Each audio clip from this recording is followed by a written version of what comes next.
try to put that into some context for you. And then I'm going to ask Dr. Welton to come back up and discuss our next steps. So with that, I will jump into the summary. I like this slide because I think it's important for you guys to understand that we had rhyme and reason behind the program that we proposed to the state. Here is the rhyme and reason. We want to understand what levels you can smell. We want to understand what levels are actually occurring in your homes. We then want to know what is the relationship between levels that can be smelled and health. What is the relationship between the levels that you can smell in your homes and health? And we also want to know about the concentrations that we smell as they relate to what is occurring in your home. So I believe this morning that we've started giving you some answers to all of these questions. And at the same time, we also have asked the question, are there additional breakdown compounds that we need to be concerned about, which would affect all of these things? Again, I believe that we've given you answers on all of those items today. Excuse me again.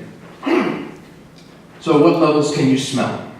The answer is that you can smell very, very low levels. These levels are far lower than the levels that our analytical chemistry can detect for us. That means that you can be smelling the licorice smell or other odors at levels that are lower than these amazing chemists have been able to detect and continue to push things down further.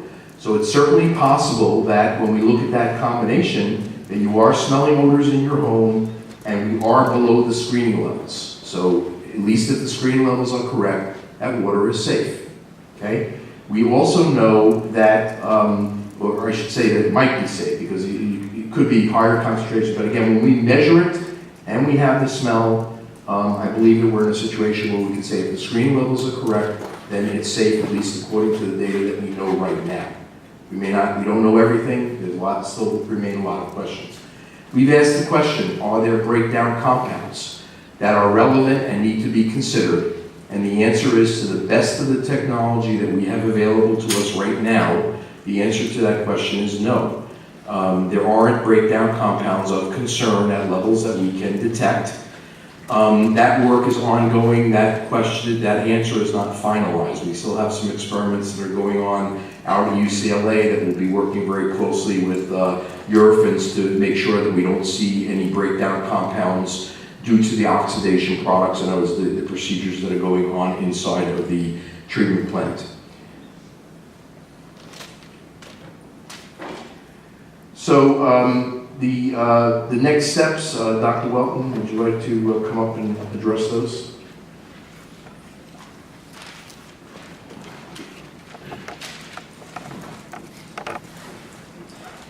Today, we're about to go to break.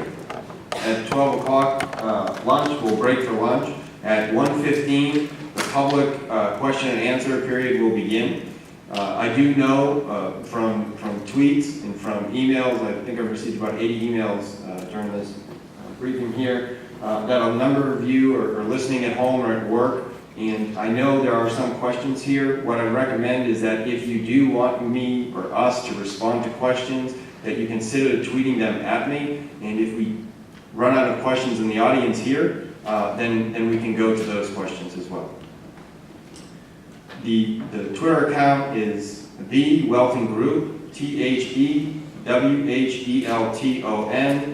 Group, all one word. Rules for questions and answers. How we're going to run this is that there will be 2 microphones on each side of the room. Please line up with your questions. You will receive 2 minutes for each question, and if you go over, Mr. Rosen will be leading this effort, and he will politely ask you to allow us to answer it. Once you ask a question, feel free to ask other questions. You just have to please get back in line. Short questions will mean that we'll be able to answer more questions, and please be polite and brief.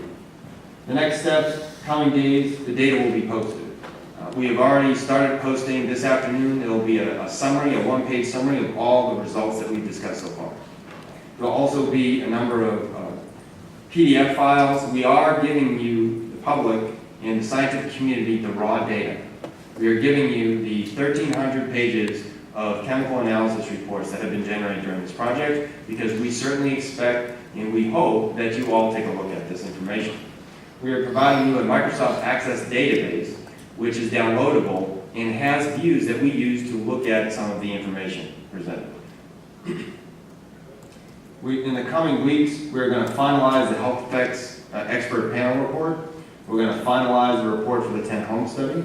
We're going to finalize the consumer odor panel. We're also going to finalize the design of the larger home study. We anticipate Wvtap's project ending May 15th. We have no additional contracts in place. There is no additional work guaranteed to us. We are simply executing this contract as it is. We would like to continue to stay involved. However, our contract ends May 15th. We will issue a final report summarizing all our results, including recommendations as to what we believe, based on the experience of the Wvtap team, as well as the experts that we have brought in, determines to be the next steps, including both short and long-term activities. Thank you very much. I'd like to turn it over to Mr. Rosen.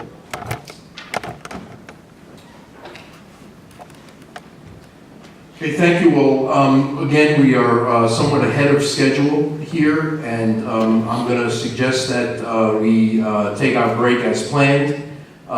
We would like you all to plan on being back here at 1:15, and at 1:15 we will have the entire team up on the podium, and we will be ready to answer any questions that you have. Again, please try to be brief.